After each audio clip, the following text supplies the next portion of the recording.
Alright, let's go and try to get that air filter in there. We're going to go and loosen them up. Yeah, still takes the same 10mm. Thank goodness they're all consistent. Take them out real quick here. See, that's how he is. If it's going this direction right here, normally with the 9-degree tilt downward, it's actually K&N filter. If it's going up, it's upside down K&N filter. Just like your starter motor, you can rotate it differently. Just like my buddy there. With the starter motor, he put it a different direction because he couldn't fit that stud there. So kind of loosen this guy's bolt in. These are stainless steel here again. Loosen up enough. You don't want it too loosen. Come back around, so we're gonna have to tilt him upside down to give him a curvature upward or even sideways slant to free up more. So let's go ahead and push him in. And then we'll figure out which one's the best angle once we get him around this vicinity. I believe this should fit in there. Wow, this is actually pretty small for it. The opening could actually be a little bit bigger. But we can make it work in there though. I mean, worst come to worst, we can put the uni filter, but I want to see if I can get this guy in there. Okay, so I opened them pretty much wide already, but maybe even wider, just to make sure. Let me go and get that wrench here. Actually, anymore, it's going to come off. You can see here, it's on his last thread. Or is it? Yeah, it is on his last thread. I can probably put him in even afterward. I could open him up almost. Okay, so let's go ahead and just glide him in.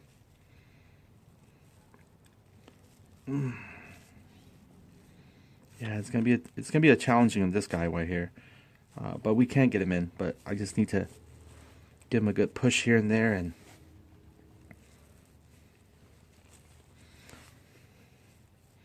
this is where some of that, maybe some even his own K&N filter oil could probably come and help. There we go.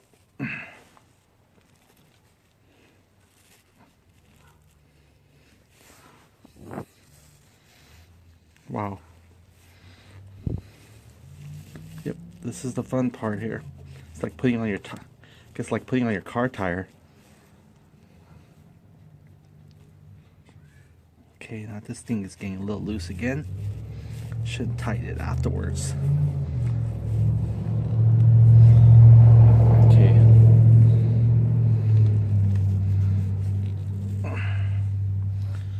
So he's almost halfway in there.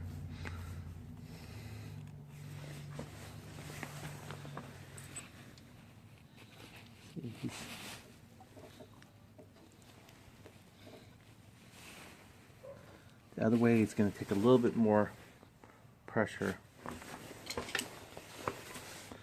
I need to maybe put this plier in here, help lift that lip up a little bit over the top.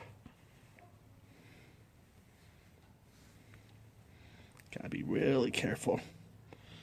Nope. A little bit over.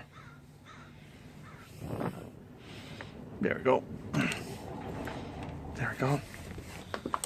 A little bit over the top to help that lip come over to this light point here. But I think he's resuscitating back here, so I got to work quick. Not quick enough. Let's try this again.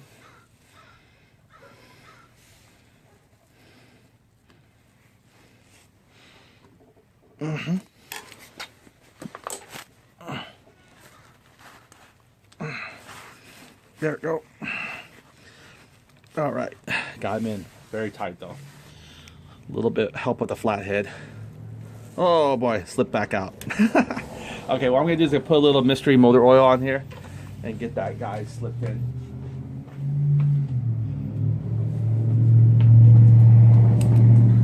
It's a fuel additive anyway, so it's not gonna really cause that much harm if it flows into the carburetor a little bit.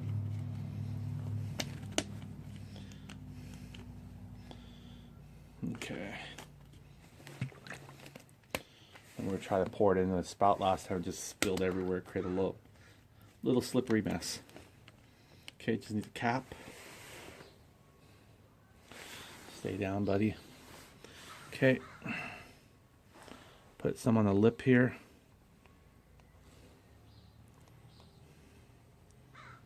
Really? Fine. Use the pinky.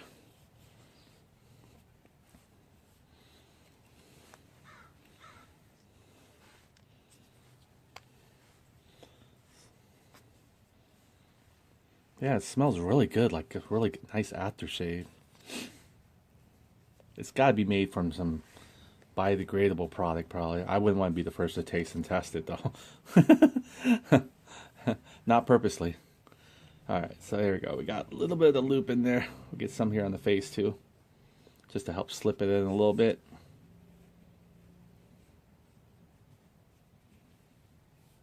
Alright, there we go. It should go in this time. If not, we diet.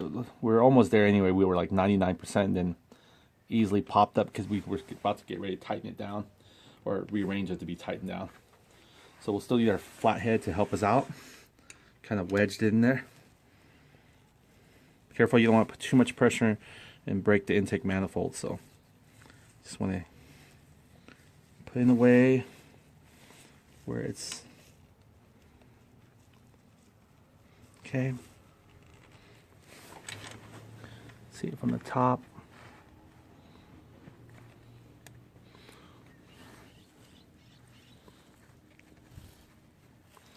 There we go. There we go. So 30% of it's still left. We can take our flathead here. Sorry, you can't see it. Let me take these fuel lines out so you can actually see what I'm doing.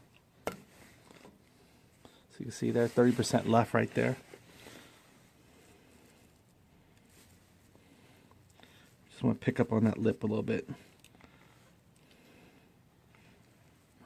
There we go. You can keep the screwdriver in there until you're ready to pull the whole lip out with it. Okay. See, there we go. Now, keep it in because the force is going to try to force it back out.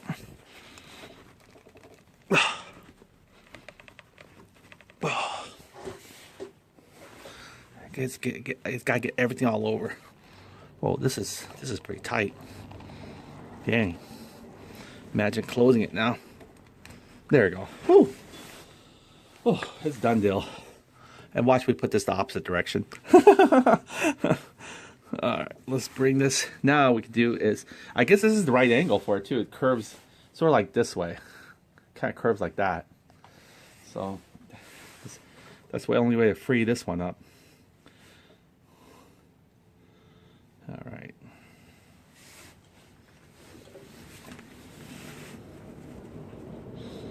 Alright, now I need to bring this guy up so I can bolt him. Or can I? There we go. Yeah, I can. Kind of like to line all my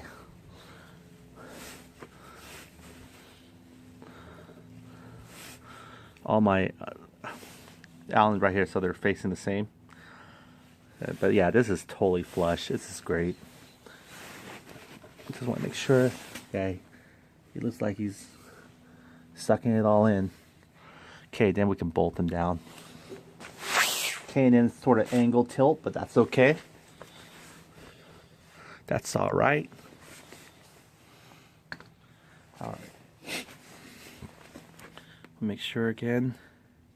Kind of imagine we had to take all this back off again when we put the pan shroud. That's why I said it's double work, but better safe than sorry. Because we really want to see how our engine's behaving without the cover up. Alright, this is bolting on good. Again, once you feel enough tension there, just let it go. You can see how much it's squeezing this already. In fact, I think it's almost squeezing it more here than actually on here. So I gotta be really careful how I'm actually putting this on like this. So let me see if I can take this off and move this perfectly parallel.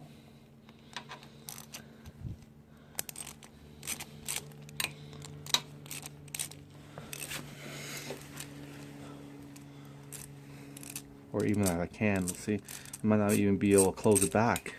Okay, there we go. Okay, there we go. See, it was actually coming in deep like a, you know, you want this to curve the angle, but you don't want your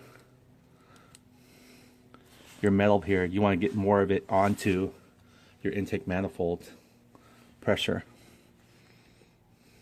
So I'm going to bring it close to the edge as possible. You can see right there now it's a little bit more level with the edge. Nope. So I can easily push it back in this way. So what I'm going to do is I'm going to hold it down this way while I tighten it. That's probably the only way. Make sure first it's leveled. And also you want to check if you can see from the other side, the bottom as well. Because you don't want to start tightening down and this is crooked, because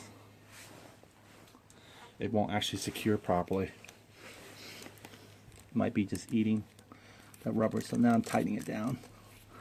I'm holding both of these guys stationed here, so it's not moving anywhere.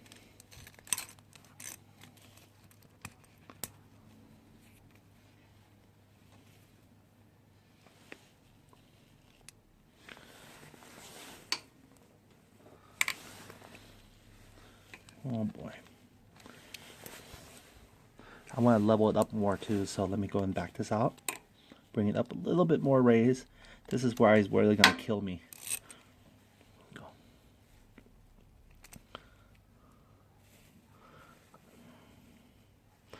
There we go.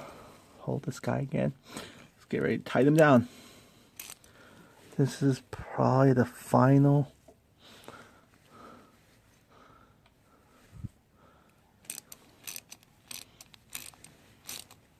There we go. Now I feel like it's gripping more of the perfect. There we go. There we go. There we go. Now it's fitting like it's gripping more of the surface of your actual power pipe. Now, regretfully, these guys were moving a little bit too, but I'm not going to mess with this guy yet because we're just doing a sort of a dry fit test, and we're going to make sure. So yeah, a little bit of mystery oil goes a long way, and it smells good too. All right, so that one's done. Now, are we ready to wrap up this neatly yet? You know, this guy right here, maybe take him out now.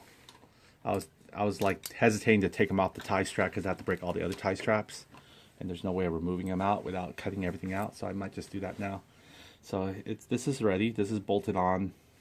We could put our spark plug hanging in loosely, but we'll put that at the end because we don't want our spark plug tip to get messed up by banging everywhere. So let's go and just follow this guy down here, or even we'll hang him up right here. We'll hang the spark plug up here, and that's probably what we should hang him up, like just in case this boost ever gets blown out. You know, banging is not going to fly and get chiseled. So the banging should actually wrap above this bar right here. In fact, all the wires. Actually, these wires I was back here. I didn't realize these wires were wrapped over the bar. I put the banging inside trying to get closer to the thing. Now I realized, wait a minute.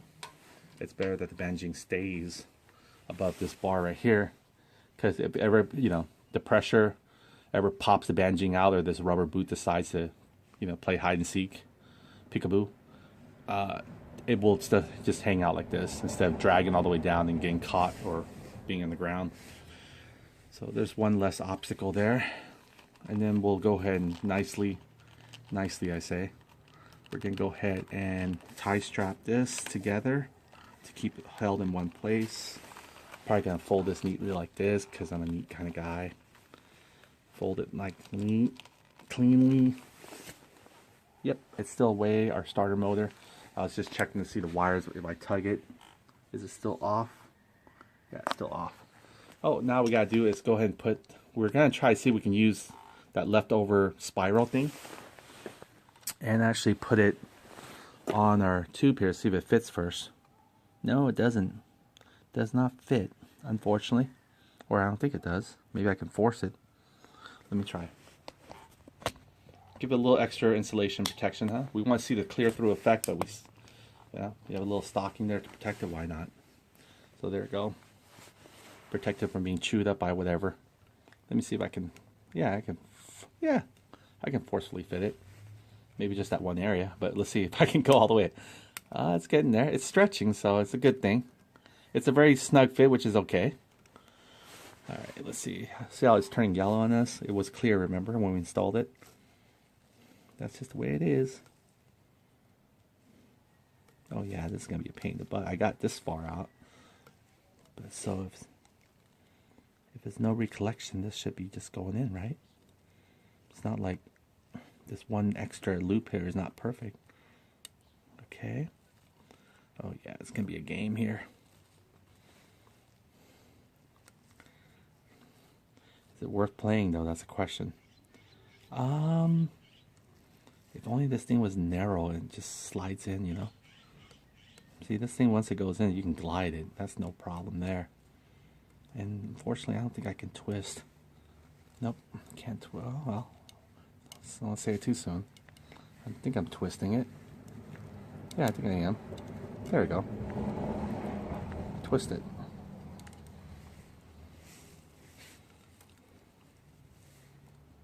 Twisty, twisty.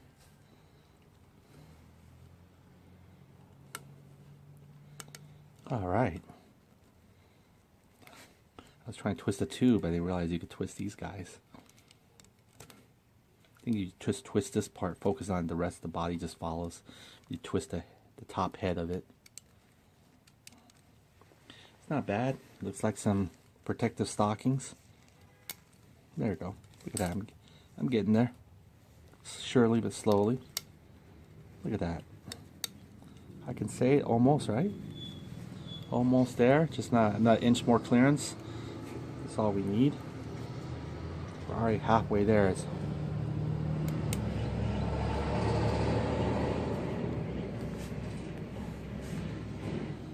Okay. Well, it feels like that last inch is a mile.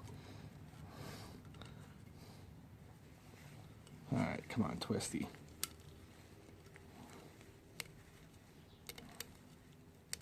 Okay. Yeah, the body will follow. There we go. Finally got the hang of it. Just twist it. Da da da. Now it's all in there. Or sort of. I'm gonna get a little bit more back here.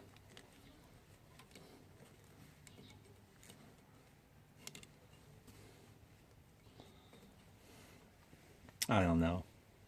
Pretty tacky. What's the protection of this area for? Let's see. Probably better not to have it. Simplicity, right?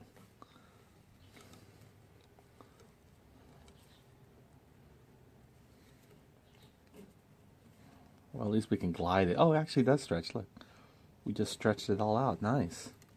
Yeah, well, I forgot that it expands. So, yeah, that would be nice to be able to cover this section of the tube anyway. Look at that. Thank for the power of expansion. Now I need to get this guy cleared off of there because we need to go and start putting a, what do you call that? Tie strap on him. To keep him, there we go, look at that. A little bit there, protected from the heat. If this bar ever does get hot enough, we'll probe him in there. Go straight in, huh? What a shot.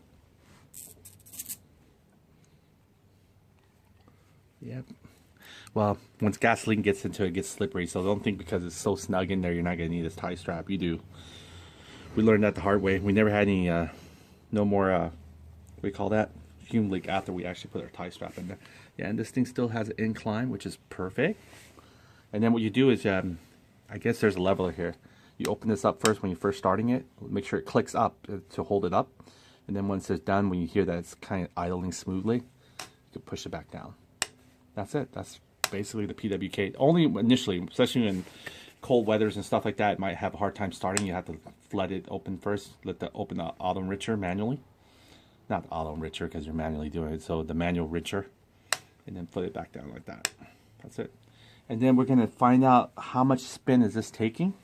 We still have our flathead here. So we're going to go from the side and we're going to pretty much how to tune your carburetor without tuning it right now. So I'm going to probe it through here. I believe I get through here or maybe one more up. Let's see which one's a better angle without breaking. I think this one's the lower one. The lower one looked like a better shot straight to it. I think it's more level. It looks like the same really for the incline. I think this is probably the same. Okay, so let's go ahead and monitor it right now. Let's see how many turns it takes to close it righty-tighty. Okay, so here we go. Half a turn. full turn, full turn and a quarter. Okay, so a quarter turn. This is gonna be hard. A quarter turn and a half, a full turn and a quarter. That's back, okay? So we're gonna leave it that. It's gonna pretty much set at a full turn and a quarter. So that's fine there. That's pretty much your idle mixture screw again, just like our CVK carburetor. That's our idle mixture screw. And again, we're gonna keep this wide open because I guess we wanna flood it. So next step to do is, I know this might give us a little bit of vacuum leaks because I'm really not confident about this one that we repaired. This one's okay. This just this guy right here probably needs to take him out. But let's see how it's kind of ninja a little bit. So I'm gonna twist it in like that. There we go. See that? The only thing he's moving is this guy right here because he's not doing his part in firmly gripping it. And I'm thinking if I put more pressure, he's like, I quit. So we'll leave him like that. Let's get a tie strap on this. Let's tie this. Well, speaking of tie strap, let's go and tie this all neatly here. And we'll get moving here. So here we go. And we're gonna put our seat to actually see if it actually, you know, this thing right here is protruding on here or not. I think we do have that inch clearance, but I think it's really taking all that space. And you have the cable. You know, we're gonna be. Let me get this guy out of the way. He's like, no, I missed my old spot. So you can see the cable still is coming in like this, but we can bend it down a little bit. That's no problem. And then you have your adjusting side here to be able to put a little bit more tension on the cable, extend the cable out, so we can actually free up any slack that might have been caused from here. So you can see it's rolling back smoothly once we push this here. By the way, the anchor is charging this at almost at what, 5% left, only because I have it on. See, there's two sides to the anchor, just real quick. There's the fast charger one that actually works while you can use your phone. And then there's the intelligent charger one. I put it on the fast charging one because that thing charges my phone in less than probably 20 minutes in full. Note 5. And the same thing with this car charger, which I plug into the scooter. And the same thing, well, I don't know yet. Even with that old battery that I've been testing out a year ago, the lithium battery, that thing would still charge up my cell phone in less than 20 minutes full charge once it plugs in. So I plug this USB into my cigarette charger to the Anchor brand here, and man, that thing works. But make sure you look for that brand. Got good customer service, good warranty. You probably get them on Amazon. All right, so let's go ahead and cut the tie straps, and let's do a nice little, clean tire wrap around our area. I believe the tie strap, I want to stick with the black color. I think the tie strap I brought somewhere. Okay, we'll leave our crankcase ventilation open still. Come on. Get this guy back on his TPs. These are hole between my thighs here. That way I can just show you where I'm tie strapping, breaking it off. We're breaking off this big one, unfortunately. This one needs to come off too because it's tying our CVK. This one needs to come off too. This one needs to come off, and this one. 1, 2, 3, 4, 5. Just 5 tie straps to get them out of the way. And we're going to use our nice tie strap cutter. Where was that big gun? There we go. I brought him here. Careful not to cut any extra cables or wires. Okay, so here we go. Gonna reach over the area where I know there's no exposed wires and just snap it, or just try to. Oh, come on.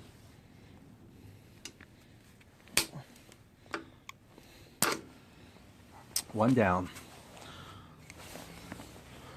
Try and get to the hard area.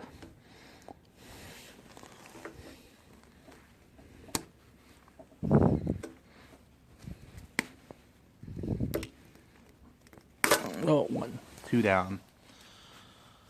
All right.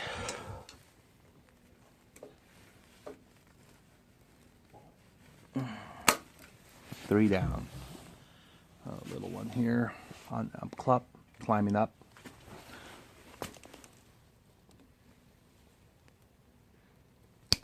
4 down.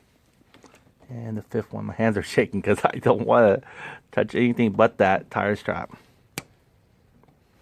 This thing cuts so well. It can even take a part of your cable and you wouldn't even know it. Slice it like cheese. Alright, so there we go.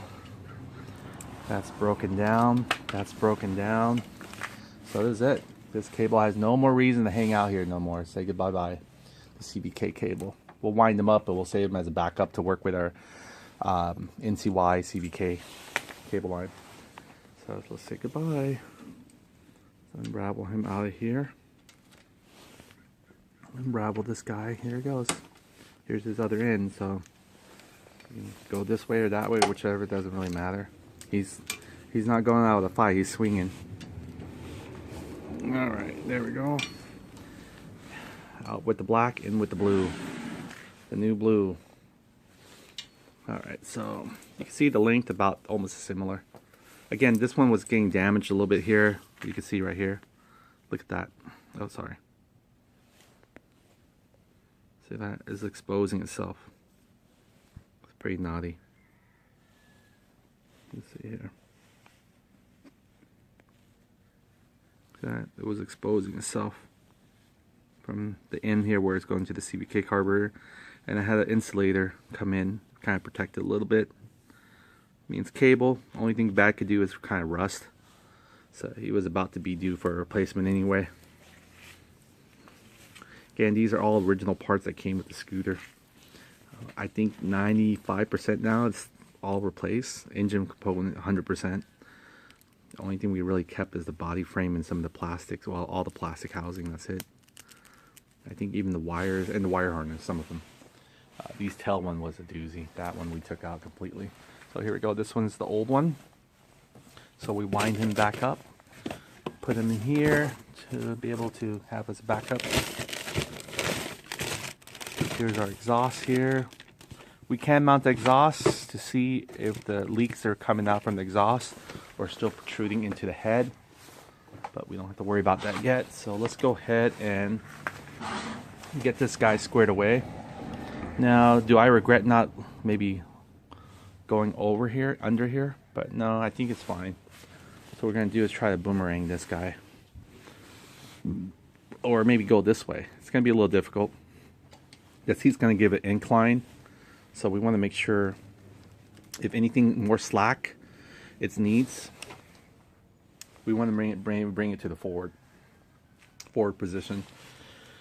Anything to make sure that it looks like it's a smooth pin down, because we don't want it to, you know, kind of zigzag the opposite direction. We want it to have a smooth pin down position. So let's go ahead and do that. The battery here is negative. Put that in there.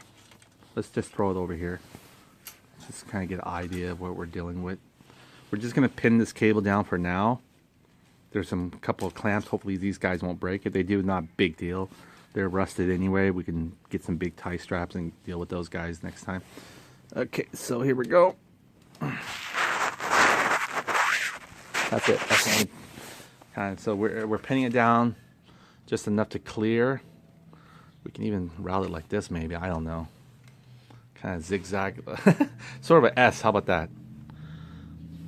Ideally. Unfortunately, does this turn? Oh, actually it does. So this turns. I hope it doesn't break anything. But if this does turn, then we can turn exactly which angle we want.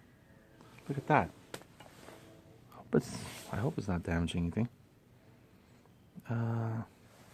So this turns. This is great. It turns this way. It doesn't feel like I'm breaking anything.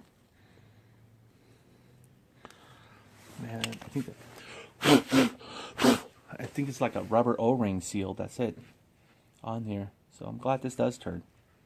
Turns at whatever angle you want. I guess it's like the air filter. Kind of gives you that angle to play with. So that's cool. So if that turns, and this should be more smoothly riding it. There you go. See that? It goes like this, loops around, comes up, and right curves into a little bit here, and then spirals into our throttle. And our throttle is, see, it's coming back, retracting very easily. And then we can look at this point here, what we need to tighten, because this is pretty much, you can make a little bit more expanded length from here, which I'm thinking is already closed up already, and this is already sealed off. So if anything we want to do is maybe extend it here, we have extra slack, so we can pull this back here. I'll show you. There we go. So this needs to feed in up here a little bit more, because this tubing, well, this tubing can expand a little bit here too. So everything moves around and everywhere. Okay, there we go. So there's your lock nut here. So if you want to expand the cable, you could do that by doing this. See that? This will make sure this guy doesn't come playing peekaboo like this without the throttle being tugged into it or not. So this needs to get tight in there, right? So you keep expanding this. See that? Watch, as I'm expanding it, you can see that this head goes in deeper because it's moving the insulator, forcing it, or forcing the whole cable insulator as well to drive in here. So now this thing, see, it still has some slack. It's playing peekaboo. So in order to get rid of the slack, you can do it right here in the line. You can follow it with the lock nut to what? But I think this is pretty long. Okay. So you feel it. Now you don't want to do it to the point where it's actually pulling the throttle cable for you and your engine is actually trying to roll on you. But more than likely you probably won't get to that point of tension. See there? Now it doesn't have slack anymore. See, you can just well, it's a little bit slack. It's only from the throttle itself. But yeah, you can see the tension's right away.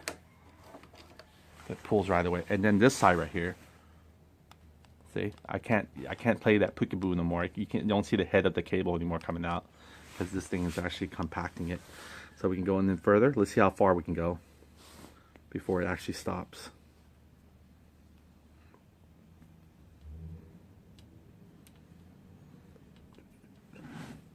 Oh, there you go. See, that's a break point, and it's really tight. There you go. You can see what's inside of it. Yeah, there you go. It's coated with some nylon there. The whole rubber insulator is nylon. Alright, so that's pretty much it. That's how you would, and obviously when you're all the way at this edge here, there's no slack at all whatsoever here. I mean, a little bit, bitty, you can't even tell. So yeah, that's way too tight in there. Because it's probably pulling on the cable and you're not realizing it, even though you don't hear this guy flap back.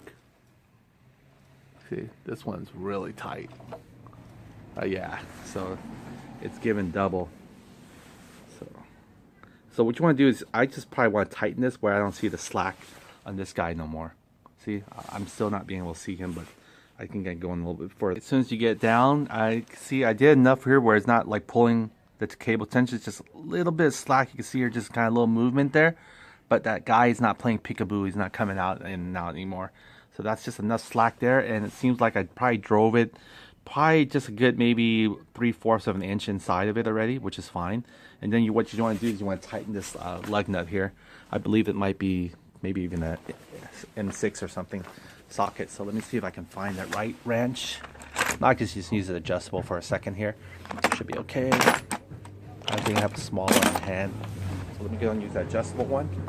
And we're going to seal the deal. So here we go. I'm going to go ahead and put this on here. So what you want to do, you want to hold on to this one, or you want to tighten it down, or you probably need another wrench to hold this guy, and then twist this guy up opposite. So let me do it the right way and try to get a socket this size. I believe this might be a unique size here. Probably be an M6 open wrench. I don't think it's a 9mm, but it might be too big. So let's see if I have a small one laying around here. I don't. I'll probably have to go inside and add something new to my tool chest. Yeah, see, this one won't work. Let's see if this one will work.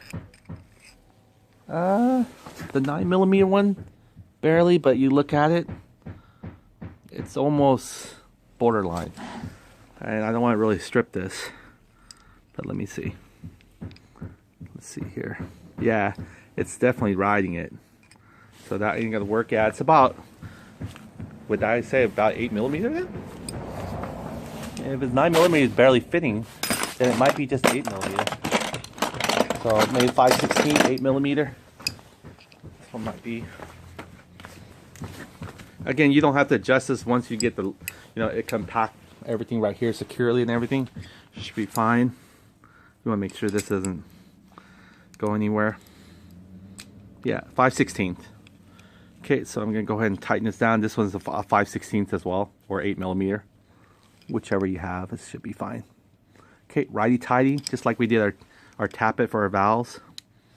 Okay, going clockwise on one, just like we're compacting. Come on. We're trying to get to a level pattern hexagon. There we go. It's not moving. I'm trying to bring this guy flush right here. So I'm trying to be just perfect. Ah, there we go. All right, didn't break on us. Just fear for like the banjo bolt situation. Now, what I wish they did though, I wish they had another insulator right here that goes on this side to protect the dirt from building up here. You know what I mean? I mean, it should just be protected right here. There should be another little boot here, and that just protects it. Even though it's probably insulated here already, just the cable exposed, but still, I kind of like to see them make a little boot like this, just simply just for this side as well. You know, if worst can to worst, you can always put electrical tape too if you really want to cover it, or heat shrink. Duh. Yeah, heat shrink will do it. Get some heat shrink in there. That way you can put it on here. It'll protect it. So if you do install it next time before the cable's installed, in fact, we could still squeeze some heat shrink in there. I don't see any reason why not to. We have enough big heat shrink that will cover the cable. We just have to take this guy. We can't. We have to break the line. So it would definitely have to be before. You have to take this apart next time. I'm going to take it apart. I'm going to put a rubber heat shrink here. And then I'm just going to put it over here. Just kind of get, some heat on there. Get the shrink heat. That way protecting debris from building up into this little crevice area. So that's a good, idea there for that one. Because these guys have it, you know what I mean? And the most critical part where dust usually falls is like right there, It's so inclined in the vertical position that it would probably do that. We can take this back a little bit, maybe like this. If we put it back a little bit, we can twist this. See, if we're positioning it up, like going up like this, then maybe we want to maybe incline this over here. Look at that, it's just easy to twist. I'm hoping I'm not damaging anything really. And these things are flexible enough where it bends over easily, A little dirt or whatever, probably assembly grease or something in there. Little crevice area. It's fine. Yeah, see, this is probably why I ideally want to route it like. So like up like this. Just want to make sure it flows freely. See that? It's kind of spirals perfectly. No bend it hose kind of setup. And right onto there. So let me go ahead and put the boots back on here. This one's already snug tight. It's ready to go. See that this boot is just really nice. Then you got another boot here to protect it. The threads are locked in ready. It's not going to actually, vibration not going to loosen this guy up on his own. I don't see any reason to put blue Loctite yet on this one. It has a pretty good lock washer there. Just like your tappet, I guess. They don't build it for lock washer for no reason. Look at this one. It's so freaking long, right? This thing is so freaking long. This thing won't actually come over here on this hump. So I'm going to try to actually force it. Let's see. There we go. Because I really want to cover this ugly boot more than I care for showing over here or not. So. No. A little bling bling gold ain't going to hurt. Alright. In fact, you could put a whole heat shrink here as well. But you need to get access to this in case you need to tune it a little bit. So, probably wouldn't be a good idea. Alright, so that we go. This is going to lay like this. It's going to tie strap here. We're going to neatly tie strap everything here. Give it enough slack that it needs to come up here. In fact, if you look at it, our wires are routed so neatly that even without tie strap, it takes this uniform position. Awesome. So we're going to go ahead and get started on the other side. What we're going to do is pretty much now I think we're almost set. Everything is secured. Just want to double check everything. See how this is tilted. Perfectly in line with the vacuum hose coming up. I think we need to really do is pretty much install the battery. Install the battery, check our oil level. Let's check our oil level right now. See where it's at with all the engine being tossed around here and there.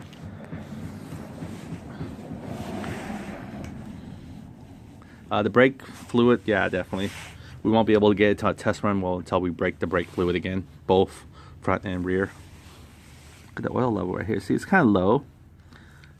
Sorry. It's kind of low. It's like a centimeter below the XXX. But let me take another dip on it. Make sure this is dry first before I pop it in there. Don't want to catch it on the wall. Okay. Ooh, caught it. Look at that. Wasn't it a nice clear color at one point? Look how dirty that is already. It's turning yellow on us. Actually, look. It's still pretty high up there. I mean, it's on the center kickstand. It's not like it's tilted incorrectly or anything. So actually, the oil still looks at the same. I mean, the quality of the oil could be a little bit better, but the oil still looks pretty good. I mean, as far as the level wise. So maybe we can still test it without changing the oil yet. Let's just do one more dip. Make sure. Yeah, the oil still pretty high. There's about 750 millimeter, 50 milliliter in there. So that was correct, the amount of oil we put in there. Now, I'm assuming everything works accordingly. The oil pump and everything. The oil pump, you want to make sure that there's arrow, make sure it points upward.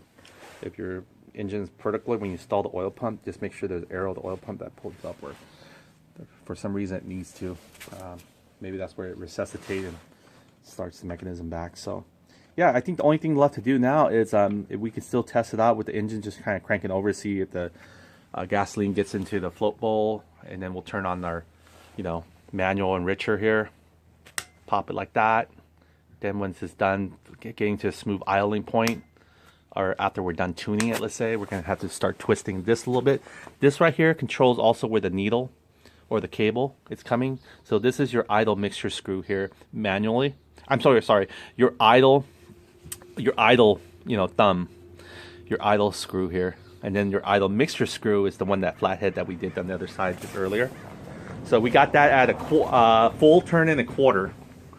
And then we can play around with this guy here to make sure our cable and everything is, adjusted here. So we'll play around with this guy.